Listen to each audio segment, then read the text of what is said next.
when I look at marketing, I think of marketing as a mechanism for your message. And so it is a way to, one, take your message and take your product or the solution that you provide, because we are all solution providers, right? So taking the solution that you provide and getting it in front of the people who really need it. Welcome back to another season of WinHers United, the podcast. I'm your host, Nicole Walker, and I truly appreciate you listening in. This is Season 10, Episode 1, entitled, What is Marketing? With Stacy Reed. Before we jump into the interview, I want to tell you more about me and WinHers United, the podcast. I believe that success leaves clues. And WinHers United, the podcast, was created to give you the clues you need to succeed in business, mindset, personal development, and self-care. These are the 4 pillars we stand on here at WinHers United, which is why they are emphasized, so we all can live a complete and fulfilled life, both personally as well as professionally. If you love WinHers United, invite someone you know to listen and tell your friend to tell a friend. Let's spread the word. You know we believe in being empowered and empowering on. Now, without further ado, let's get into Season 10, Episode 1, entitled, What is Marketing? With Stacy Reed. All right, so we're back with another amazing winning woman of color entrepreneur. So Stacy, welcome. Thank you so much. Hey, y'all. Excited to be here. Yes, excited to have you and to learn from you and just get to know you better, right? All right, so before we jump in, let me tell you more about Stacy. So Stacy Reed is obsessed with elevating e-commerce brands to new heights with strategic marketing. Stacy has generated over 150 million running paid social advertising campaigns at Zappos for some of the largest shoe and apparel brands in the world. She uses her 11 years of marketing experience to amplify brands as the CEO of her consultant agency, Stacy Zill & Co. When she isn't speaking or consulting, she's practicing yoga and inspiring others to live their best lives out loud. Listen, Stacy, listen. I love all of that. Thank you. Thank you. Yeah, I love it too. I just rewrote that bio and I was like, ooh, that's good. Yes, you did good. I love it. Short and sweet and, speaking to the points, right? Look, $150 million. Look, let's learn some things. Let's learn some things. Right. So let's get started by you telling us more about your consultant agency, Stacy Zill & Co., and how you evolved into starting a marketing agency. Yeah, great question. So we are a marketing strategist consulting company. I'm a strategist at heart. I am someone who is able to look at all the different components of your marketing and figure out, like, how do we ground this into something scalable? I've come across so many business owners in my career from my 11 years of working with, working in corporate as well as working with small business owners and freelancing and all that kind of stuff. And so many business owners are amazing at their craft. They're really, really good with at their business or their products or serving their clients, but they are not so great at marketing. Marketing is just not some place where they have had experience. And because I've had experience of leading a marketing team, being a marketing team of one, being on a big marketing team, I'm able to really kind of look at people's businesses and figure out, like, how do we create a marketing something that scales, or a marketing strategy rather, that actually scales and gets them to the next level. And the way that I got into it is from really, I've been freelancing for years. I've been always someone who was like, I can help you with your marketing. There was at a time when I was graduating from college and I didn't have any experience and all the jobs needed experience. And I was just like, well, I'm going to get me some experience. And I'm going to start freelancing and start taking on clients. And I was working for free 99 at first, then moved up to working for cheap 99. And now I'm at a place where I fully understand the value that I bring. And I charge, high ticket 99 right now, because it's just been such an evolution of business and being able to really own the transformations that I can create in people's businesses when I get my hands on their marketing, get my hands on their data. So It's definitely been an evolution. Started out in organic marketing, really open organic social marketing, really just figuring out like, how do you create messages that move people to take action? How do you create, customer journeys and map out funnels so that way people go from and build that know, so that you can build that know, like, and trust factor quickly. I'm someone who, when I started in marketing, digital marketing was just becoming a thing. There wasn't like, a social media manager or a email marketing specialist. It was a digital marketing manager. And so I had to learn all the different digital pieces as well as, non-digital pieces and figuring out how do they fit together. And so I've had a great career over the years. And now I want to really fully step into speaking and educating and consulting and helping businesses to really tighten up their marketing so that they can get to the next level. Listen, Stacy, I think the interview is over. You done dropped all the loads on us in 2.2 seconds. I love it. So many gems, so many gems. I captured a few, right? But before I even go into these gems, and I'm speaking from my Nicole, you think you know something, but do you really know something, right? And then there might be somebody out there listening that might be feel like, I think I know, but do I really know, right? So before we jump in, like marketing, what is that, right? Like we hear marketing, we hear branding, we hear advertisement, we hear all these things. Like what does marketing even mean? That's such a great question. And this is the first time someone has asked me that. And so I love that. So when I look at marketing, I think of marketing as a mechanism for your message. And so it's a way to, one, take your message and take your product or the solution that you provide, because we are all solution providers, right? So taking the solution that you provide and getting it in front of the people who really need it. And you can do that in a variety of different ways. You can do that with, social media marketing, email marketing. You can do it paid. You can do it organic. You can, focus on, SEO and all. You can do so many different things to get your message out there. But really at the heart of it, at the core, is that marketing is about messaging. It's about guiding people to a solution. And so the way that you do that varies. You could do it on TikTok, you could do it on, Facebook. But really at the core is that you need to have a message that you are portraying and sending to people so that they understand that you provide a solution that they need or that they are looking for. Because a lot of times people don't understand, when you're a business owner, like, you're providing a solution. Consumers are looking for solutions to their problems. They're not looking for you specifically. They are thinking about themselves, and they're thinking about the problems that they're having and the pain points and the things that they want to, the transformations that they want to, experience. They're not thinking about, oh, I need to buy a course. They're thinking, oh, I need to buy a solution to this problem. Or, oh, I need to, even if you're selling a product, it's like, oh, I am a runner. I need running shoes, and so I'm looking for a solution to help me to then go and be a runner. I'm not necessarily looking for a shoe specifically.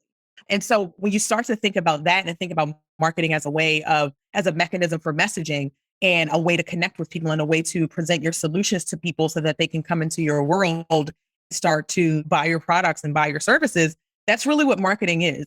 And, and when you think about like marketing, branding, all these different buzzwords, right? Like branding falls, to me, in my opinion, falls underneath of marketing, because when you're creating a brand and you have a strong brand, you have to know who you're talking to. Because, if you're talking to a luxury market, you need luxury branding, for example. Like if you're talking to the Walmart audience, you probably need a Walmart type of branding. So all of it starts with knowing who you're talking to. All of it starts with, understanding what messages you want to portray. Like, do you want to give off a message of a high-end feel for your events, for example, or a high-end, experience for your business? All of that stuff goes into branding. But really, if you think about marketing as the umbrella, branding, in my professional opinion, I'm sure there are other people who are brand strategists and other things that may think differently. But in my opinion, branding falls underneath of marketing. So it's something that you need to make sure that you have a message, you know who you're talking to first, and then you can invest in your branding, and then you can invest in amplification, and then you can invest in, ways to get your market out there. But you really have to have a message and understand how you're going to communicate that message and get it in front of people. All right, now look, I wrote that down. Marketing is about messaging, and you said it another way that I'm gonna go back and listen, and that might be the title of the episode. I love that. So just going back into everything you said, right, in your first answer, right? I really love how you talked about understanding the value you bring, and that's something. Look, that's a sneak peek, y'all. We're gonna get into that a little later, right? Owning the transformation that you create, like leadership at its finest, right? And then you talked about creating messages that move people into action, which I wrote down. And I was thinking like, oh, maybe that's what marketing is. And I think that's what you confirmed, right, with your answer into what is marketing. So I love it. Look, you heard it here, y'all. You heard it here. We got the clarity on what marketing is. So get those messages together so that you help people understand that you have the solution to their problem. And then they'll help you to get money in your business, right? Yeah, that's what it is. I That's it love right it. there. Listen. All right. So in your bio, you talked about elevating people in the e-commerce space, right? And when we spoke, you told me that e-commerce is your jam. But we didn't get into why. So why is e-commerce your jam? What is it about the e-commerce space that just does it for you? Yeah, I love e-commerce because one, it is an exchange. One, it's a faster exchange, right? Like, people will see a product and they may see your skincare line or they may see your soap or whatever it is. And you can give them signals to make an immediate decision about whether they are going to, entertain this product or not. So there's a shorter sales cycle. So I like that. When I worked at Zappos, that was all e-commerce. So I got really immersed into the world of e-commerce. And the beautiful thing about working at Zappos was that I got to experience and run ads on a lot of different paid social channels, whether it's TikTok, Snapchat ads, Facebook ads, all that kind of stuff. But really, I got to understand how you market different types of products. How do you market shoes versus how you market clothes versus how you market jewelry? How you market high ticket items that are, the Alexander Wang designers. How do you, or all of these other low end designers or, like the Crocs of the world? Like, how do you market a Crocs versus, marketing something that's like a Louis Vuitton or something like that? And so it really gave me the experience to really understand the exchange of energy that there is with products. And it really helped me to also understand that there is still a lot of storytelling that needs to happen when you're selling products. Because there is this element of, like I can go and get a shoe anywhere, right? Why am I buying a shoe from Zappos? Why am I buying skincare from you? And so I love that world. I love being able to really dig into someone who really believes in their product. And that's one of the things, like, I love people who stand behind their product, who stand behind their brand. Zappos was one of those places that really stood behind its brand and really, really like culture was huge at Zappos and it was amazing. And so I really love to work with people who have a product. They took so much time and thought into putting their product together, but they're really just, and they need to get in front of a lot more people. They have a product that solves a problem and they just really needed to get it in front of people. And so that kind of space, like, I just love that space. I love how fast it is. I love how fast you can grow and scale with product businesses. Service providers, I think, it's a different approach, right? It's a different way to advertise service providers or courses and digital kind of products than you would, a pair of shoes or, some makeup or something like that. And so really it aligns with what I like. It aligns with my experience. And it's a world that I think is underserved. I'm realizing, like, I didn't realize that how underserved the e-commerce community was in terms of the marketing information that they have or the business information. I'm in a lot of different groups with service providers that, people who are mainly service providers, but then there are groups of people who within the group that are product businesses and they need so much help and they don't know where to go for help. And so I'm just like, well, I can absolutely help you. And so that's why I'm definitely shifting more into speaking and consulting, because I find that I can have a bigger impact when I get a bunch of business owners into a room and really like tell them the fundamentals of marketing and teach them about messaging and teach them about, funnels and customer journeys and all that kind of stuff and teach them Facebook ads and amplification strategies. I can have such a bigger impact when I take all of this knowledge that I've acquired over these 11 years and really like put it out there in front of people. Because a lot of times it's just a lack of knowledge, a lack of understanding the fundamentals of messaging and marketing. Once I give those nuggets to people, you see a light bulb go off. And I'm just like, ooh, I love that light bulb. I want to keep shining that light bulb and keep leaning into that. So that's why I love it.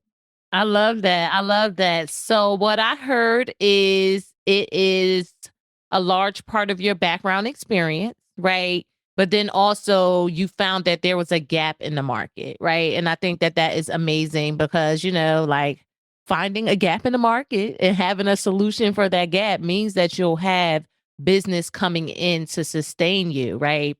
Yeah. I like Yeah. that. That's interesting. I didn't know that, right? So that's news to me as well, right? That they don't have a lot of people supporting them. I had to realize that as well. I didn't realize because I was just like, I've lived in the e-commerce world so much. And because I did work at a very big, very large brand, we did spend lots of money. And so we got a lot of resources and we had a lot of education. I would have Facebook on call. Literally, we met with Facebook every week. We met with Snapchat every week. We met with Pinterest every week, trying to, and they were giving us all this information to scale our businesses and to continue to meet the KPIs that our leadership has set because they want us to spend more money on their platform, obviously. But like I didn't realize that there was such a gap in knowledge. And so now that I've realized that, and I've had other business owners who serve the same industry tell me that, I'm like, oh, well, I can fill that need. I can absolutely step into that and to help you all to get to the next level. Because it's really, when you have the knowledge, like you can take it, like, your customers, right? Like, I don't know your customers. I don't know who people are. Your clients, your customers. If I can take my marketing knowledge and impart that on you so that you can take the knowledge that you have of your customers and how your business works and your product and all that, then you can absolutely create a strategy that scales and that gets you to the next level. It's that gap in knowledge, I believe, is what I want to fill, especially for e-commerce brands, because there's so much marketing information out there for service providers, which is great. But, e-commerce is definitely a different animal. The way that you approach it, market from a marketing perspective is very different. Okay. All right. You heard it here. You know where to go to. You know where to go to. So let's talk strategic marketing, right? What is it and how should it be approached?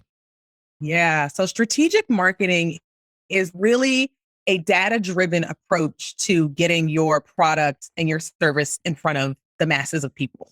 I didn't realize when I was first starting out in marketing how much data was involved in marketing. I thought that it was a lot of like, oh, this is a fun campaign. Or this is cool, or this is creative. And there is that element of it, right? There's a big element of being able to take a message and be able to say it in a bunch of different ways, right? But still speak to the same person. So there is that element of it. But there is this element of so much data. And that's one of the things I really got hit home with when I worked at Zappos is like how much data there is available, but also that everything needs to come back to a data point, right? Like we weren't just shooting the shit. We weren't just like, taking campaigns and just kind of like throwing them up there to see what would happen. There was so much analysis and, pre-analysis, post-analysis, in the moment analysis, making data-driven decisions, having to back up your decisions with data and not just being like, I don't know, I just thought it would be cool, or I thought that this might work. Like, and there is, a bit of that, like, marketers have to really be able to make hypotheses and make, somewhat, and not guesses, but like really make informed decisions. But it has to be backed up by data. And so when you think about strategic marketing, for me, it's lining out your magnetic message, and your magnetic message is based on data. It's mapping out your customer journey because everybody needs to go on some journey when they go from, I have no idea who you are to please take my money. And then it's outlining an amplification strategy. And so, and with your amplification strategy, like organic marketing is the foundation. That's the baseline. That's the thing that you always have to do, whether you like it or not, you will have to do organic marketing in your business. And then from there, then you move into a pay to play kind of situation. And so what I find is that a lot of, these last few months, I've been talking mainly about Facebook ads and the power of Facebook ads, but I'm realizing that so many people are missing the first few steps before they even get there. Like people are trying to jump into Facebook ads because they want fast traffic. But do you want fast traffic or you want a sustainable business? You want a business that you can actually scale. And if you want to be able to scale your business, you have to have a plan that's going to get you there, right? Like if you take a look under the hood of these big brands and these big companies, and I've worked with dozens of them, hundreds of them, if you take a look at, at the back end of what they're doing, everything comes back to a plan. Everything comes back to a KPI. Everything comes back to, some kind of progress that our business should be making. And so you have to approach your market strategically. If you're just kind of out here just throwing stuff up and not paying attention to what kind of response you get, you're going to burn yourself out. You're going to think that your marketing isn't working. You're not going to know whether it is or is not working because you're just throwing stuff up there and seeing what happens. But when you really actually take the time to map stuff out, have a document that is really like, a living, breathing document that you can say like, this is what we're focused on this year. These are the different initiatives that we have going on. And then you can take that strategy and apply it to different channels, because the way that you talk to someone on TikTok and the way that you talk to them on Facebook, for example, are very different. But you should still be talking to the same person because they're consuming information different based on what channel they're on. But you should still be talking to that same person. Like, if your buyer is a millennial, for example, more than likely, they're probably on Facebook or Instagram. There are millennials that are on TikTok, but are they making purchasing decisions on TikTok? Are they actually seeing ads and seeing content on TikTok that's making them buy something? Or are they actually seeing ads and stuff on Facebook and that's where they're actually buying stuff? And so all of this stuff goes back to data. And you have as business owners, we have so much data in our business, but a lot of times it's either a lack of knowledge of what data to track, or it's a lack of, knowing that you should be tracking data, or it's really just you're not being intentional with looking at your data and really making informed decisions. You just have it. You're not really actually analyzing the data. And that's where I come in. I'm a very data-driven person. I love to get my hands on the numbers and really figure out, like, how do we make data-driven decisions, but then also how do we anchor that and pair that with creativity and with messaging and with being authentic and having people really excited to see our creative, and excited to be in our community. Listen, Stacy, you're speaking to my heart, right? So my bachelor's is in computer science. I am a data nerd, love everything about data. It's actually one of the talks I do with podcasting, leveraging your podcast data and things like that, right? And it actually ties really good into marketing, right? So you said something that really stuck out to me, and I feel like a lot of people may also feel this way, right? And then you followed it up by saying we have it, right? Because you're talking about a data-driven approach, and the first thing that came to my head was, okay, well, where do people find this data? And then you said, well, you got the data, right? So let's just like briefly talk about what data does people already have that they may be overlooking, right? And if they don't have it, what should they be pulling in? Yeah, absolutely. So great question. So one, Google Analytics is free, y'all. Please get your Google Analytics installed on your site, or any landing pages that you have or any websites, because there's such a wealth of information in that. Within Google Analytics, you can really start to see things like, what percentage of your traffic are returning versus, people who are new. You can look and see what entry pages are people coming in on. Like, what pages do people come up in search results that they end up on your site? Like, which of your blog posts is getting the most traffic? All of that kind of stuff. Such great information there. But also your Facebook pixel. Install your Facebook pixel. That Facebook pixel is great because it creates a two-way street between Facebook and your website.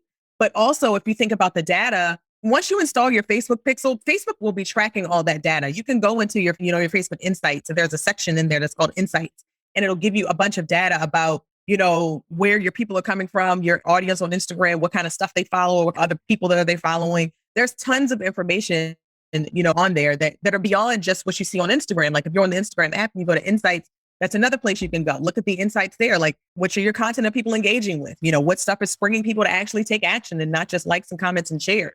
There's information there. There's also information that you get from, like you said, your podcast downloads. Which of your topics are people most download? Like, all that kind of stuff is just really, which emails are being opened the best, are getting the most open rates. Like, I had a client, I have a consultant client. I was looking through her email open rates and her click rates. And I'm like, okay, you have a 7-day series here. And the first email has a 4% click through, has like a 30% open rate and a 4% click through rate.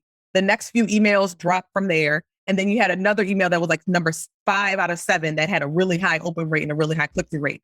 I said, you need to go back to these emails that have the high click through rate and figure out what is it about these emails that is making people click on these links, and apply that to these other emails. And so that's how you make data-driven decisions. You look at the data that you have, look at your Amazon reviews. When I'm working with clients, I'm going through your Amazon reviews. I'm going through your comments on your Instagram page and your Facebook page and all your social channels, because what people are saying to you and the language that they're using is also data.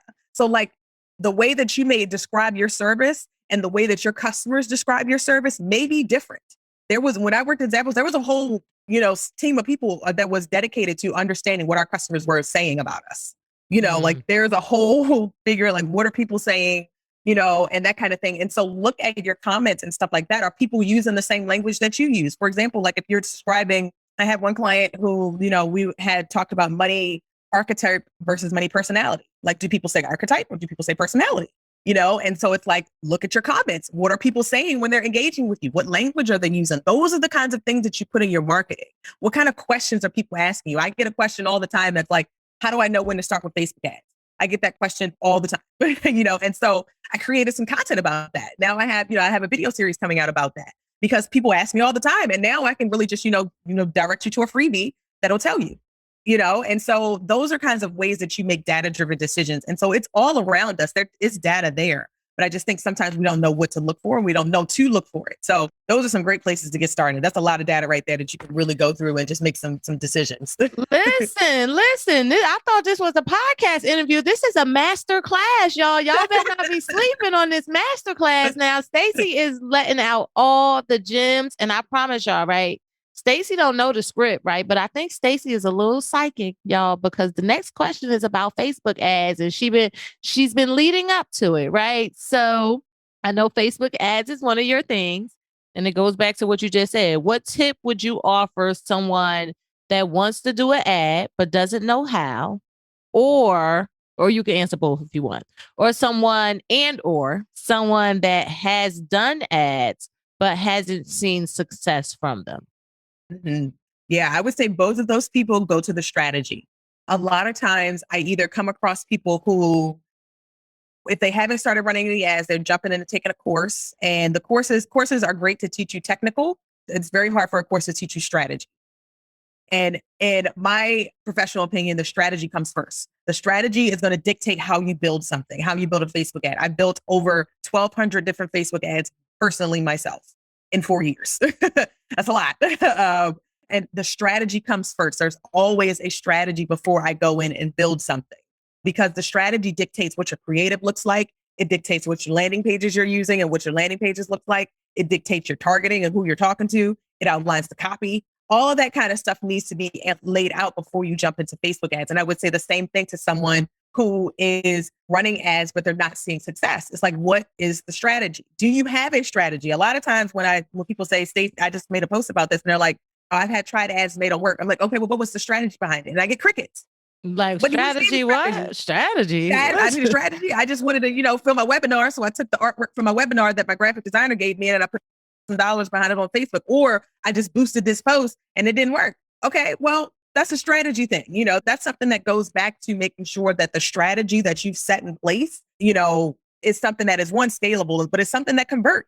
And a lot of times people jump into Facebook ads a little too early because they are looking for that fast, growth. But really, if you don't know your messaging and don't have that nailed down, if you don't have a funnel that converts, and you don't have your organic marketing, that's continuing to work and all these different things that are still in place, you don't need to jump into Facebook ads right now. You need to go back and talk to your customers so you understand what kind of messages resonate and why they shop with you.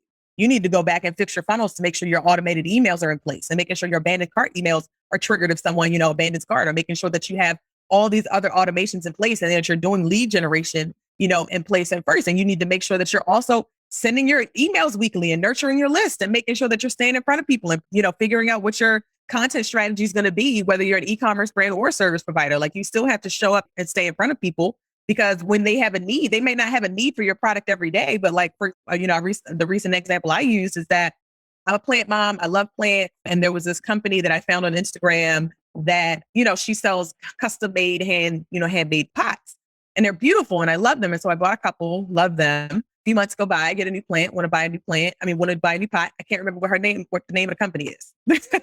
I'm like, I don't remember their Instagram page. I don't remember what the name of the company is. I know I'm on her email list.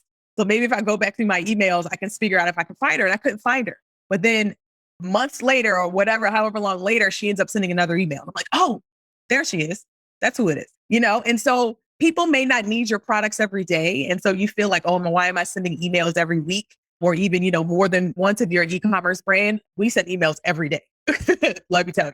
When Black Friday, Cyber Monday, you will get multiple emails a day. Okay. And so, you can send emails frequently and not feel like you're, angering your list, or you're getting on people's nerves, because if you're getting on their nerves, when they're going to unsubscribe, but like, if you, for example, in that example that I gave, like, had she been emailing me every week, I probably would have been able to go, to see like, oh, that's the name of the company, or, oh, there's the email. Let me go ahead and buy, because I've been thinking about buying a new pot anyway. And so these are kinds of things that you need to have in place before you start to, run your Facebook ads. Because when you run your Facebook ads, then they're going to be doing all the heavy lifting, and it gets expensive to have them do all the heavy lifting. And you're just missing out on the opportunity to really have all your marketing work together to grow your business, and not having things work in silos. Listen, look. Stacy, you let me know I gotta get my life together, right? We're gonna start off with that, right? So if you're listening and you feel like I got a lot of work to do, you're not alone. I'm here with you. We have a lot of work to do, but we can do it, right? Step by step, bit by bit. And I love your emphasis on first things first, right? Because I do feel like, we want to just jump out the window, right? No, you got to crawl before you walk. That's what I heard you saying as I was listening, right? Crawl before you walk. And it's okay to crawl. I don't care if everybody else is walking or running. If you need to crawl because eventually you do want to run, you better crawl, right? Else you're going to be running and you're going to be tripping, right? Literally tripping while you're running, right? Because you don't got it together, right? So I love that. And show up and stay top of mind, right? I think that was super, super amazing. Good advice, right? I struggle with that. I'm one of them people like, oh, I don't want to get on nobody's nerves, right? And then I'm also one of those people that are like, when I get that, oh, somebody unsubscribed, is like, they don't like me. They don't like me, right? But I have learned that, you want to weed out the people that aren't your people, right? So you actually want them to unsubscribe so you can get to the people that actually want to purchase, or interact with you to eventually purchase, right? So I love it. Look, say people unsubscribe. Like there, you know how many times I will I've logged into my email and I'll be like, I have 1,000 freaking emails and I'm unsubscribing from everything. I'm like, just leave me alone, leave me alone. But then you go back and I'm like, oh crap, like I want that information. Like there are people that have been on their list. I unsubscribed, on their list again, unsubscribe. So, I don't take unsubscribes personally. Like, people will go unsubscribe and it's okay, but they might come back when they're ready. And like you said, you want to just be in front of the people who are ready for you. And there are people who I've been on their email list for years and I haven't bought anything from them, but I'm staying on their email list because I know eventually, like when I have that need or when I do want to invest in that or when it's time for me to invest in that in my business, then I'm ready, then I know who to go to. So it's important to stay top of mind because you never really know how long it's going to take someone to make a decision because you don't know when they're coming into your funnel. Like, do they have an immediate need? Is their need a little further out? Do they have something come up in their personal life that, shifted things a little bit and now they got to refocus on something else? Did they change their offers in their business? And now they're kind of re-strategizing. So it's all of that kind of stuff. We're humans and we have to keep in mind that we're talking to people, and so being necessarily afraid of unsubscribes, like I get it. I was there, I'll be like, oh, somebody doesn't subscribe to my list. I'm just like, it's okay. They'll come back. Maybe, who knows? Right. Maybe I get on their nerves. Maybe not. maybe it's nothing that has nothing to do with me. Maybe they just getting too many emails and they're just like, I need to be able to focus on my business. So I need to unsubscribe from anything that is not relevant to what I'm working on right now. So yeah, I don't know why I had felt like I need to throw that in there, but yeah. Listen, because it was important. Don't take it personal, right? Because, it could feel like this is against me and it's not. It has nothing to do with you, right? Yeah. Hey guys, this is Brittany N. Smith, brand strategist and designer and founder of the Paid to Create Virtual Summit for female entrepreneurs. I want to personally invite you to the Paid to Create Summer Summit, August 7th through 9th. This session's theme is Do the Thing, Sis. If you got big visions, big dreams, and you're determined to win big in your life and business, you do not want to miss this free summit. You can lock down your seat and find out more at www.getpaidtocreate.com. That's www.getpaid2create.com. It's a paid girl summer, and it's time for you to do the thing, sis. See you at the summit. So let's shift gears a little bit, right? When we spoke last, you told me your word of the year, and I think your word of the year is amazing, right? So your word of the year is focus. So tell us why, and then tell us what you've done so far to maximize your focus. Ooh, great question.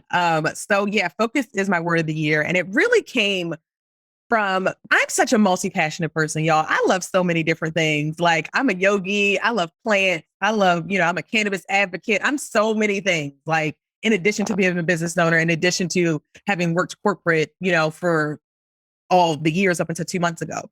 And so last year was my year. I did all the things. Like I launched a cannabis podcast last year. I was working full-time at Zappos. I had a couple marketing clients on the side.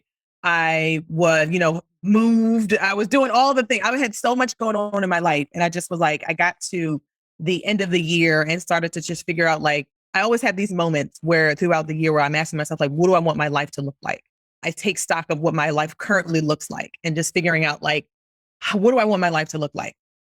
And I realized that I didn't want my life to be filled with all business and all work. I felt like I didn't have a personal life. I felt like I'm someone who loves to sit on the couch and watch Netflix. I really didn't have time for that kind of stuff. I didn't have time to do the things that I wanted to do personally. And just being tired all the time. You're getting off of work late and you're going, from a long day, like you're going out with your friends, but you're exhausted, or you're going out for date night and you're exhausted, or you're making, you're just making dinner to just throw something in your body because you're tired. And that was very much my life. And so so when I came into the new year and just really started to think like, I want to just focus. Like I want to pick something and focus on it. So I stopped recording my cannabis podcast. I finished it out through the year and I just, left it there. I quit my job in April, my corporate job in April of this year. And now, and in my business, how I bring that into play is that I also am someone who gets shiny object syndrome. I'm like, oh, I need to do a challenge. I need to do a webinar. I need to do a this. I need to do a that. And so every time I get into that mode, because I've set that word of my intention for the year, every time I get into that mode of, oh, I want to make a new offer, or I want to try come up with something different, I'm like, focus. What are you focusing on? Focus on your focus? Like, what have you been focusing on these last, couple weeks? Give that some more time. Cause sometimes, in business, we really will we'll come up with something new. We'll try it for a couple weeks and then we just, let it fizzle out because we're not seeing results. But really it takes time to see results. Like, actually giving myself, 30, 60 days, 30, even 90 days sometimes to really test something out to see if it's working, is valuable. And so being able to focus has helped me to do that. And I really do believe that what you focus on is what you grow. And so now I have space to be able to focus on my business, but I have a lot of downtime also. Like I can sit, and watch Netflix in the middle of the day just because I need, I want to take a break. I actually, will make dinner, a few times a week and actually take the time to step away and actually make it and not just feel like I'm throwing something in the microwave. And, and just being able to in my business, just really letting go of anything that is pulling me away from where I feel I'm being called to, and being called to speak and consult and train and to help people to get to the next level in their business through speaking opportunities. I feel like that's what I'm being called to do. And so with focus on that, I find that projects that don't fit that goal are starting to fizzle out. They are fizzling out in ways that I didn't even expect, losing certain things and just being like, oh, dang, I wasn't expecting that. But I realize that it's because I'm being called in this direction and I need to focus on going forward rather than holding on to things that I maybe have carried with me that have been great in getting me here. Like we all have things that help us to get to where we need to get into a level of business. But then when we see a vision that is a little bit different or that's a little bit to the left of where we were, we got to focus on that and got to be okay with losing anything that is keeping us from being able to make that pivot that we're trying to get into. Stacy. All right, now, look, our loyal listeners know they hear me say this all the time. I invite y'all on this podcast and y'all be coming for me. Y'all don't even know y'all coming for me, right? But y'all be coming for me. I appreciate it, right? Because obviously I need to hear it. So it's so funny you say that. Just closed, or the beginning of June was the Pivots Are Powerful Virtual Summit. So I host a virtual summit every year, right?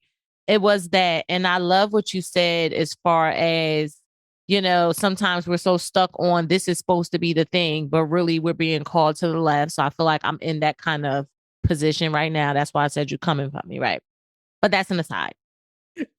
So I love your realization that you were leaving yourself, your personal self behind, right? Like that is really the premise of this podcast, having 4 pillars: business, mindset, personal development, and self-care, right? Because I do feel like as entrepreneurs, especially as a solopreneur, we'll focus on the business, maybe the personal development, sometimes mindset is a little last, which needs to be first because it's a whole thing with that, right? But self-care be all the way at the back, right? So I'm so glad that you, realized that and made a shift in that. And then let's just talk about these gems you drop. Like if y'all ain't, first of all, y'all should have 5 notebooks full from everything she told us about marketing, right? If you don't got 5 notebooks full, I don't know what you're doing with your life, right? And then these are the sticky notes that need to be in your bathroom, on the mirror, by your bed, wherever you put a sticky note or some kind of, I felt like they were like an affirmation, but it didn't have I am in front of it. But I still feel like it's one of those things you need to read every single day. Focus on your focus. Let me say, I need to read every day. Let me just speak to me. I ain't gonna speak for everybody else, but I'm sure I ain't alone in this journey. Focus on your focus. It takes time to see results, right? Let's just let that marinate. Nicole, look, I'm speaking to Nicole. Right. Okay. Like, girl, make sure you like. Right. That was so good. And then what you focus on is what grows, right? Okay. Mic drop. That was a mic drop. All right. So let's also get into, because I feel like this whole segment is a mindset. Like what we're talking about now is really talking about mindset kind of stuff and making those changes for a better today and a better tomorrow, right? When we spoke previously, you said something that warmed my heart because I agree with you totally, right? That you believe all entrepreneurs should go to therapy. Why do you feel this way? Yeah, I think that so when I started, I'm a newbie to therapy. I just started therapy this year, earlier, like months ago. I've been in therapy for months now, just meeting weekly with my therapist. And I realized how much of my personal junk spills over into my business.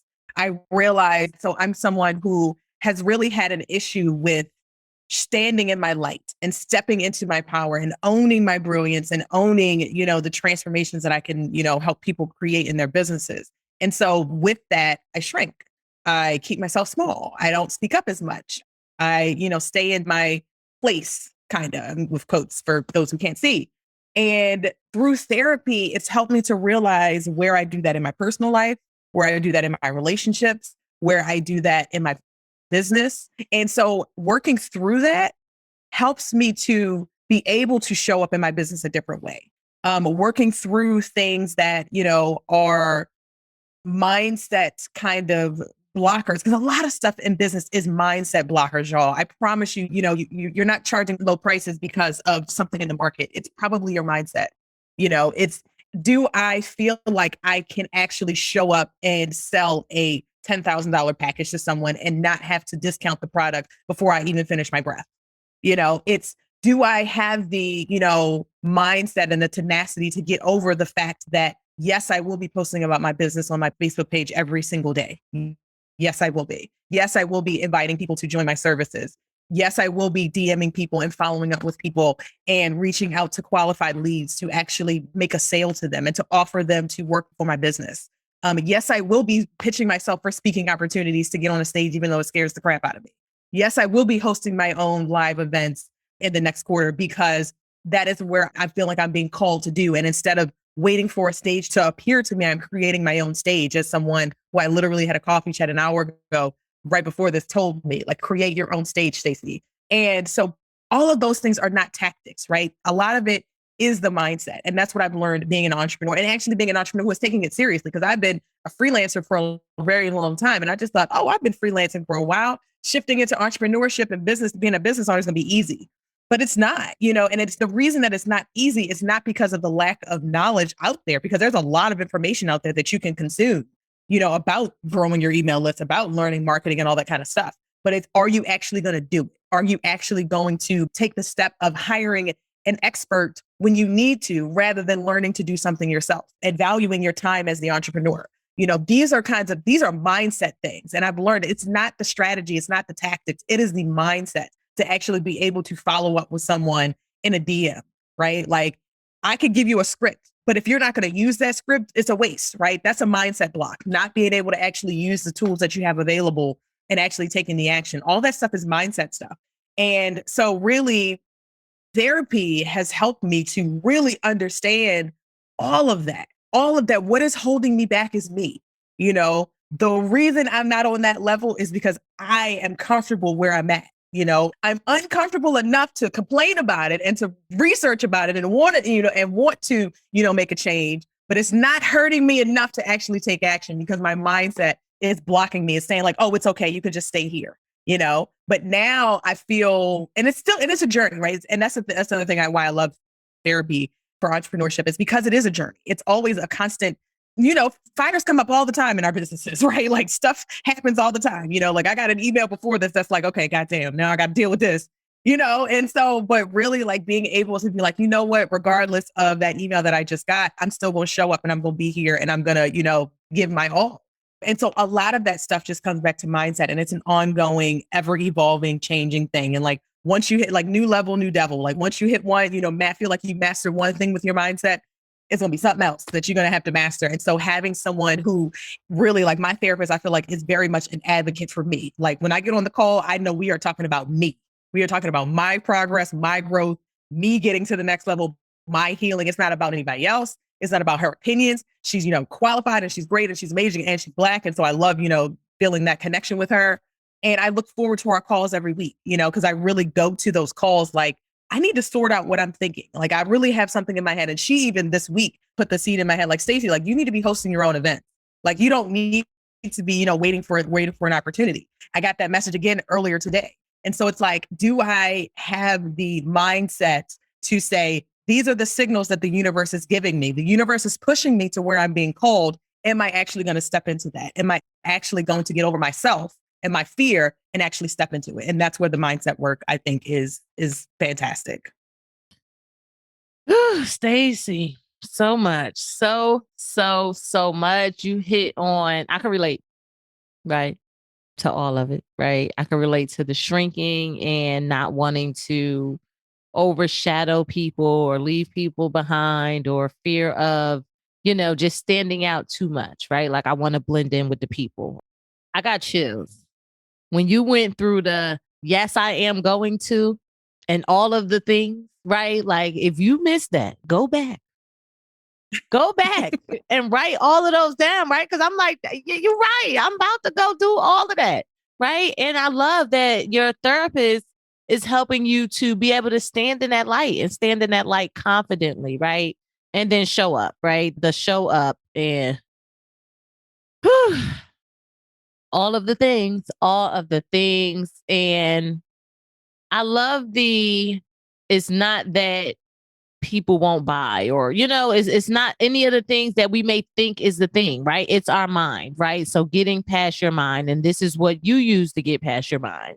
And you suggest other entrepreneurs do the same, right? I love that, because I know me and this head of mine, boy, we be going back and forth and I'd be mad, right? That's how I be. Because you can justify anything in your head. But then when I started saying it out loud to my therapist, I'm like, ooh, that don't make no sense. It's like, you just answered your own, like, I'll be answering my own questions like, well, why can't I stand on that stage? Why can't I create my own stage? I don't know. I mean, there's no reason I can't, like, and so you start to realize like, oh yeah, it's me. It's all me. It's me holding me back. Right. I love that. All right. So let's talk about ways. So you talked about your pricing, right? When we first started, right? What'd you say? Free 99, cheap 99. And now what was the last one? High ticket 99. Yeah. Premium 99. Premium 90, all of them, right? I love all of that. So let's just talk quickly about your development. Yeah, how you developed yourself personally, right? Because I feel like it took some personal development to be able to get to that premium or high ticket 99 place, right? Let's talk about that, because I feel like a lot of entrepreneurs, and I'm going to be bold enough and say women of color entrepreneurs, right, struggle in that area. Yeah. Yeah, we do. We really do. And like I said, I remember when I, charged cheap, and it wasn't even that long ago. Like I could tell, it wasn't that long ago that I was charging very low prices for the services that I was providing. And so some things that really helped me, one is getting a business coach. I'm someone who, and this is not even just like a plug for business coaches or hiring, outside professionals. But for me, when I got into the world of Rachel Rodgers, who is the author of We Should All Be Millionaires. She's a Black woman. She talks about how we should be building 7-figure businesses and $1 million businesses and charging high ticket and all that kind of stuff. Like getting into her world was a light bulb moment for me to be able to be like, oh my gosh, I could do that. I could build $1 million, a 7-figure business. I could live the life that I want to live. I could still be a great person, and I can make an impact on the world. And I can impact so many more people when I have, more money. And, really another thing that also helped me with my pricing is to understand that people show up differently when they have some skin in the game. Like when you show up to a call, like for example, like I have a sales coach outside of my, I have a business coach community that I'm in that's a high ticket membership. And I have a business coach that's a high ticket coach. And when I pay those invoices, I make sure I'm on those calls with my notes, with my iPad. I'm ready to go. I'm ready to implement what they are downloading into me. I'm taking action because I know that price, I can't afford to just not get this money back, right? Like I can't just throw it out into the wind and just be like, it can never come back. So when I approach things from an investments mindset and I'm making these bigger investments, you have to think about that's the kind of mindset that your clients are also in. Like if they're paying you, when people are paying you cheap prices, those are people that run you into the ground. I promise you, they are the people who run you into the ground. Okay. Like people who are super, super price tied and price conscious. Those are the people who are not necessarily looking at your service as an investment. They're looking at it as a loss in their business or an expense. But you want to be making sure that you're that you're marketing yourself as an investment, and so that people come into your world when they're ready to make an investment. And a lot of times, because I find people, have an issue with attracting people who can afford their services. And what you have to, keep in mind is that it goes back to messaging. The way that someone talks to me as someone who can invest in a high ticket coach versus me, 5 years ago, who was charging $100 a month to run people's social media pages. Like I was barely taking any courses. I was looking on free stuff. I was looking for maybe a $50 course, something like that, just to get me by. And the way that you talk to me and, way that you talk to that person is very different than when you talk to someone who is now a CEO and making CEO minded decisions and looks at things as an investment rather than looking at things as an expense or something that's taken out of the little bit of money that I may have coming into my business, but really being like, yes, if I do invest this $5,000, I will get, a return because I know I'm going to show up and do the work. And I trust this person who I'm giving this money to, right? Like you're not just, giving money to random people and just saying like, I expect the result. But as, entrepreneurs, we provide a great service, we provide great products. And so we should be paid accordingly, because we're transforming people's lives. Like I went to a conference recently and it was another Black woman up there talking and, just giving all her stuff. And she really inspired me to start doing a lot of events. And she just was like, think about the transformation that you're creating in someone's business 5 years from now. Like someone doing a strategy session with me is going to give them so much clarity on their marketing and their business that's going to get them on the track to being a 6, 7, 8-figure business. Like that is the kind of transformations that I can provide. If you look out 5 years from your business and you start with like, hey, I sat down with Stacy and, we mapped out some messaging and I started to get some feedback and some data and started to see like, oh, these 2 or 3 messages are really, really, drive a lot of business for me. So I've shifted all my marketing and my messaging to really focus on those 3 things. And then we focus on like, I'm scaling this and saying it, like all of that stuff like builds together. So I challenge you to think about like, how is your service getting someone to the next level? Like if you think about 5 years from when they work with you, like how much money would they have made had they got out of their own way with mindset? Like if you're a mindset coach, like how much money can somebody make by getting out of their own way? Like, how much money can someone make by coming to me first when they want to run their Facebook ads instead of making the mistake of, jumping in and doing it wrong and wasting their money? Like that's valuable. These kinds of things are valuable. Even with like, thinking about yoga teachers, like I used to be a yoga teacher and you're in a space of providing healing, like the weight that is lifted off of someone so that they can go forth and advocate for themselves in their career, or they can go forth and advocate for, ask for a bigger raise or go after that bigger client because they're not feeling all this negative energy and this weight that's hanging them down or that trauma that they haven't let go. And you finally help them to let that go and they feel like they are free to fly. That is invaluable. That is a transformation that people are buying, and that's something that will change their whole life. And so we need to definitely make sure that we are pricing accordingly. All right. Listen, I don't know, it's not too many times that I'm speechless, Stacy. It's not. It don't happen that often. But I love that. And I think that's good because I do think a lot of times we may look a short term, like looking at short term things when it is a long term gain and long term game, right? So I think that was great advice. And as I was listening to you, I even got an idea for a person where it's like, okay, yes, I do want to talk to people and for like a higher ticket person, right? For this higher ticket item that I have, but I don't know how to talk to that person, right? And what came to my mind was, well, who do you know that's talking to those people? Look and see how they're talking to. I mean, of course, we ain't no copycats. Now you're going to put your own stank. Right. You're going to put your own stank on it. Right. But, that's a way to actually, kind of maybe get the wheels turning in your head on what that looks like. Right. So awesome. Absolutely. I love that. Listen, so let's talk self-care, right? And I know we getting past our time, Stacy. Look, I don't want to let you go. I got some more questions for you, right? Good for the rest of the day. Okay, good. So How do you practice self-care and why is it important to you? Yeah. So self-care is definitely big for me. It is, last year when I talked about my podcast, it was a cannabis and self-care podcast about how to use cannabis alongside your different forms of self-care. And so for me, I am a yogi. I love yoga. It is something that helps to ground me into myself. When my brain starts going, my energy's all up here. I can feel it all in my head, right? But I need to be able to bring that energy down and ground it into, feel like I'm connected to the earth and feel like I'm connected to something that's bigger than myself. And so yoga helps me, meditation helps me, therapy definitely helps. I make sure that, my Tuesday 11 o'clock session is non-negotiable. That's on my calendar. It always will happen. I recently also started scheduling my walks because I find like I work from home. And so I'm in the house a lot.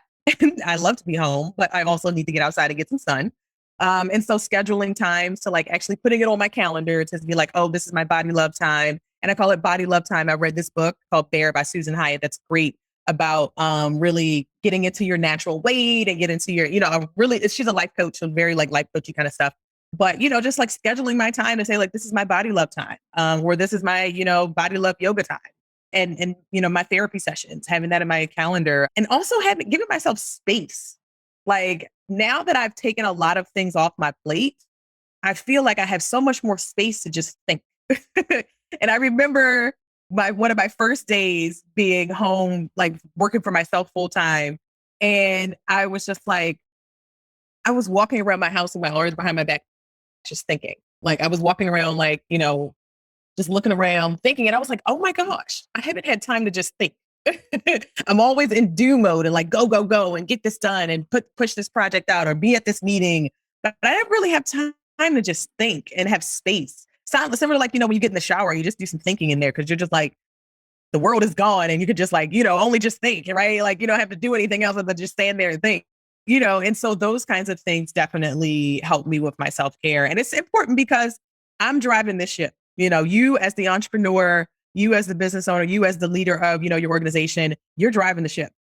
And, in order for me to make sure that this vision comes to light, in order to make sure that we impact people the way that I know that we can, I have to make sure that I'm right. I have to make sure that I show up in a way that, where I feel like I am not tired, where I feel like I am well rested, where I feel like I'm alert, I'm attentive, I'm good to go, I'm relaxed. And the way that I do that is by making sure that I practice my self-care. Like even like last night, I just started journaling again. I used to journal a lot. And one of the things I talked about in therapy this week was how making great progress, all this great stuff, great energy. How can we continue to build on that? And so I was like, you know what? I've been having journaled in a while.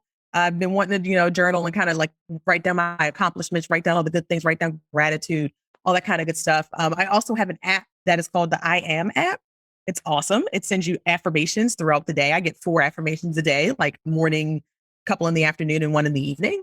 And it's great to just be able to, like, it says like, I am the boss, or I am powerful, or I am abundance, all kinds of I am statements. And that really like, when I get a buzz on my watch or on my phone, I take a second and just read it. And it's just like, oh, that's nice. Or sometimes I post them online and stuff like that. So I realized that the more successful you become, the more self-care you need to drill into, because all of this success, it comes with a big, a weight, and in order for you to best manage that weight, you have to pour into yourself. You have to make sure that you're very present with who you are and how you're feeling.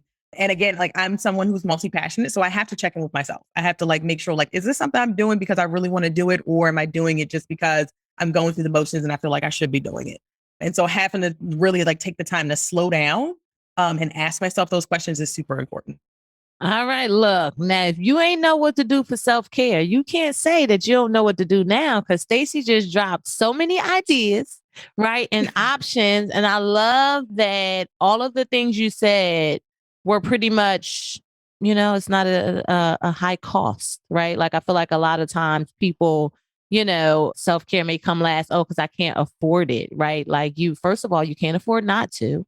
And second of all, self-care doesn't have to have this huge price ticket, right? Like you can make it happen for low cost, right? Or no cost. Yeah. So I tell people it's really about the intention, right? Like it's not necessarily about the activity of what you're doing. Like I had someone one time, she told me that her self-care was like going to the mall and trying on really expensive things. And I was like, that's cool. That's dope. And she just was like, I just like to do it. And I was like, well, I think that that's great because one, the intention is I'm taking this time to do something for myself. And even just that intention is just so eye opening and it's so, and it really puts you into a different mode. It's like, I am taking this intention to sit down for 10 minutes to pour into myself. I am taking this time to go to a yoga class or to do yoga. Like I did yoga on YouTube through all the whole pandemic, right? Like, all that kind of stuff. And so, like you said, it doesn't have to cost a lot of money. It doesn't have to cost anything. It's really just the intention about taking this time, whether it's 5 minutes, 10 minutes, 2 hours, whatever, to really just, be with yourself and make that space for yourself. Right, right. I love that. Yes. Okay, and let's just talk about the two books Stacy mentioned, right? So Stacy dropping in that personal development here and there, right? So We All Should Be Millionaires was one book. And then what you said, Body Love? Is it Body Love, the title of the book? It's called Bare, Bare. Oh, listen. Yeah, by Susan. That one's by Susan Hyatt. The other one's by Rachel Rogers. Okay. Right. So we got our personal development books. I want to say you are the second person that told me about this I Am app, right? So now I feel like, Nicole, like this is your second time hearing it, honey. You need to go download. It's like one, you can get the free version, but then the paid version is where you can get them throughout the day. And it's like $20 a year, something like that. So. Okay. I like that. Self-care, y'all. Don't have to cost that much. Right. Right. Yes. And then going back to your scheduling priorities, right? Like I realized at a time that I was going all day and not even eating, right? So sometimes I have to go as far as scheduling breakfast, lunch, and dinner to make sure that it happens, right? So scheduling things, that's an amazing tip. And I love your taking time to think. Like, let's just talk about how some of my best ideas come from the shower. Like you just made me realize, right? Because you actually being still and, you moving around and, but it's a time, that your brain is not thinking of a million and one things, right? So I thought that was good as well. So you said something really profound the last time we talked, right? Now you just mentioned how you're a plant mom, right? And that's going to be our clue, right? So having indicators that remind you that it's time to care for yourself, right? I don't know if I have any indicators per se, but I know the last time we talked, you told me something and I was just blown away. So let's talk about that. Yeah, that's my plants are a very good indicator of when I'm neglecting myself. And I say that because so I have a bunch of plants all around my house. And when I get into go mode too much, or when I'm always just like thinking and working and all that kind of stuff, like I forget to water my plants. I forget to, talk to them and to tend to them, to spray them with water and to really pay attention to what they need, because plants will tell you what they need. They will tell you, like if they're drooping, they'll tell you that they're thirsty. They'll tell you that they're getting too much sun, or they're telling you they're not getting enough sun. Or they'll tell you maybe that they need some food and that kind of thing. And that's one of the things I love about, plants and feeling like you're connected to something bigger than yourself. Because when I take the time to like look at my plants, I'm like, oh, I need to give you some water. I haven't watered you in weeks. Or I need to give you a spray, or, you need some plant food, or you're growing. Oh, there's a new leaf coming in, and so those kinds of things, like it really helps me to one, turn off my digital brain, because I'm always online. I'm always thinking digital, always thinking business and that and marketing and that kind of stuff, and just really focus on nature. And I really do believe in the healing powers of nature and herbs and all that kind of stuff. That I really do believe that there's so much healing that can happen from the things that we surround ourselves with nature and that kind of stuff. So it is a big indicator for me. And I think sometimes, when I realized that I was working so much, I started to realize that like, oh my gosh, my plants are like really looking kind of raggedy. Like they looking like they need some love and some attention. So yeah, that's an indicator for me. So I would say like, what is the indicator for you? A lot of times our body tells us, my body definitely tells me. Like if I find like I'm cramped up a lot, or I find out like I'm hunched over, or if I find I'm exhausted, I'm, just tired, fatigued, that kind of thing. Or if I'm, just reaching for and I'm craving like, sweet, sugary, things just to, give myself a little boost of pleasure, or, boost of sugar, all that kind of stuff. Like your body will definitely tell you. But I think, if you have plants and you really kind of experience, with plants, you'll start to realize, like, oh, yeah, this one's telling me that it needs some more water and stuff like that. Yeah. I love that. Look, and you stole my thunder, Stacy. Now look, I was going to ask that question. Yes, but that is a question, right? What's your indicator, right? Find one and make sure you're paying attention to it. So, You said something amazing earlier, right? I didn't acknowledge it purposefully, right? I'm going to acknowledge it right now because I think it's super amazing. So congratulations on being 2 years as a full-time entrepreneur, right? You threw it in there, but it ain't glazed over me, right? It didn't go over my head, right? And it leads right, you're welcome. It leads right into the next question. And I don't know if this is your answer or not, but I wanted to shout that out, right? Tell us about your latest win and why it's important to you. Yeah, that definitely is my latest win. Like actually, so I left my job 2 months ago, left corporate full time 2 months ago. And that is something that I've been wanting for a long time, y'all. Like I've wanted to leave corporate. I've always been like, oh, let me go and do this thing. Let me go do that thing because that'll take me out of corporate. But now I've finally actually gotten to a place where I have left. I don't regret it. I don't ever want to go back. I love it out here in these entrepreneur streets. It is definitely difficult. It's tough. But, working at Zappos was also tough. That was a lot. Working in tech as a Black person is also a lot. So, and I'm not someone who says like, oh, everybody should be entrepreneurs or everybody should have 9 to 5s. I'm like, pick whichever works for you, right? Like I was an entrepreneur with a side hustle for a long time. Like I had me a 9 to 5 and a side hustle for years. And so you could do both. You could do one, you could do the other. There was a time in my career where I was really just focused on my career and not taking on clients. Really, when I was at Zappos, I only had like one client that I was helping with outside of work because I really wanted to focus. And it was taking up all my time, but it really wanted to focus, and so really pick your struggle, pick which hard is going to light you up the most, right? Because this hard lights me up. Like hard, sitting in meetings and making, millions of dollars for a company that I'm not making millions of dollars at is also very tough. And it's emotionally, challenging. And so for me, being able to be in control of my own income, being able to, be in control of my own time, more importantly, that has been something that I'm so proud of myself for actually focusing and getting there. Because once I decided and started to focus, that's when things started to shift, and so that is something I'm super, super proud of this year. All right. Well, congratulations again. Super, super excited with you, right? What an inspiration. Look, because y'all know I'm still doing the 9 to 5, y'all. So, Stacy is inspiring me. It's inspiring me. Yeah, shoot. I remember that was me 2 months ago, sis. I was like, get me out of here. Oh my gosh. And I love your pick which hard is going to light you up the most. Like that was a whole word, right? Because I think a lot of times we do think that, oh, it's easier on the other side. And it's not. It's just, like you said, which one is really going to be your thing, right? So I like that. I actually wrote a post. It was a long time ago. It was one of the New Year's, right? It wasn't this year. It might have been last year. But it was like, let's just say weight, like having weight, excess weight, whereby it's like, oh, being this heavy, right? Or having this extra weight, makes me tired, whatever. Like it's hard carrying this extra weight. So then, okay, I want to lose weight, right? Oh, but losing weight requires exercise and all of these things that are also hard, right? So which one are you going to choose, right? Are you going to choose the hard of carrying it or the hard of losing it, right? But either way you go, it's going to be a thing, right? And that's something that we have to deal with all things in life. So I thought that was amazing.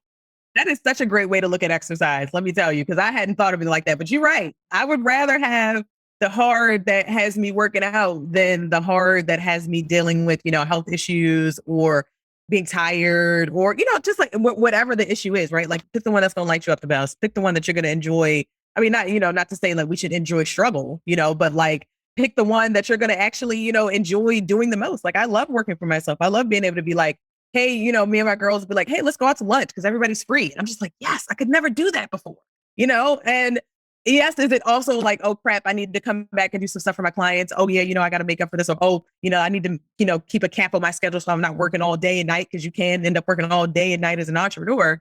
But either way, like, I wouldn't trade that for having 10 meetings a day. I wouldn't trade that for having to work another fucking Black Friday. Let me tell you, no, I am taking off. Okay. I've done 4 of them. I am taking this one off. Okay. I know that's right. And let's talk about how you slid in there, because all my friends are off too, right? So it sounds like you're surrounding yourself with like-minded people. So that's another gem. That's another gem. You have to. Community is so important in this space. Like community is so important. Even if you don't have the community around you, I happen to have really good friends who one of my best friends is an entrepreneur. Another one of my best friends is working in the cannabis industry and building her name there. Another one of my best friends, she is finishing her master's. And so I happen to be surrounded with high achievers. My partner is also a high achiever, but either way, like I had to also create a community of entrepreneurs who are service providers like me. Cause my other friends, they're not service providers, or they're service providers in a different space. And so creating that, community of people, like whether you have it or not, like go out and find it. Cause there are so many people that want community. Like so many people, you will like, I remember I just posted in a business group that I'm in, a paid business group I'm in. I just posted something, look for a coffee chat, for people wanting to connect.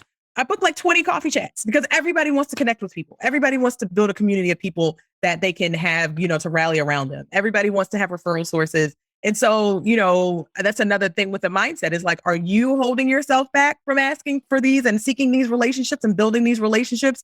Or are you using it as an excuse that says, oh, I don't have any business friends. So, I'm just going to sit on my thumbs and not start my business or not grow my business. Like, go find those people. They're out there. They're waiting for you. You just got to get out of your own way and go actually. Like I'm someone who will be like, I may procrastinate on the ask, but I will eventually ask you. And I will go after what I want. I may procrastinate, but I will actually do something and make a move. I love that. I love that. Look, Stacy said they out there and they waiting for you, right? So look, the ball is in your court. So Stacy, tell us, what does being a WinHer mean to you?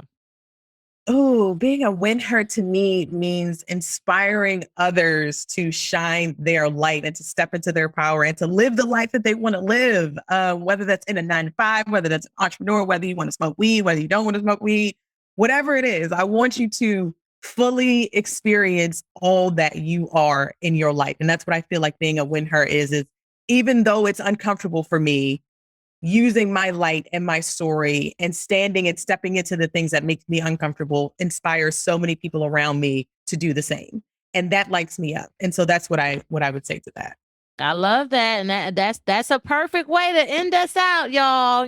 We want to keep Stacy all day, but we can't do that. So tell us where we can find you, connect with you, do business with you, all of the good things. Yeah, absolutely. And thanks so much for having me. This has been such an awesome conversation. I loved it. So you can go and you can find me at roadmap to1million.com. I have a podcast that, you can listen to. It's a private podcast. If you're really looking to figure out how you can use Facebook ads and Instagram ads to take your business to the next level, it's really designed for entrepreneurs and business owners to understand the capabilities and what they can do and how they should approach it.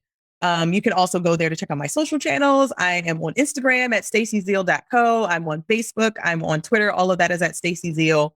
And and I'm also on LinkedIn. I'm getting, going to be posting a lot more stuff on LinkedIn as well. So you can find me there. But I'm all over these internet streets, y'all. So just head over to roadmap to 1million.com. And that's the digit 1. And you'll see all my stuff there. I love that. And it'll also be in the show notes. So check out the show notes. Again, Stacy, so excited you accept the invitation. You gave us a marketing. Look, it wasn't a 101. It was a marketing 301. You done dropped us with the 301 in marketing, getting our whole mindset and all of the things together. So truly appreciate you for joining. Thank you so much. You're welcome. I really enjoyed this interview with Stacy, and I hope you did as well. My takeaway for today is to check out and use the data that's available to me so I can market my business better. I love how Stacy told us some places we could find data and ways we could use data to make informed marketing decisions. What's your takeaway from this episode? Send me an email and let me know. My email is winhersunited@gmail.com. I would love to hear from you. One of my mottos is sharing is caring. So I sure hope that you care to share. I look forward to receiving an email from you. Also, don't forget to check out the show notes for this episode to read Stacy's bio, get the links to connect with Stacy, get the Cash App handle for WinHers United, get the direct link to my Buy Me a Coffee page, and more. We'll be back in 2 weeks with another amazing, winning woman of color entrepreneur. But until then, as always, be empowered and empower on.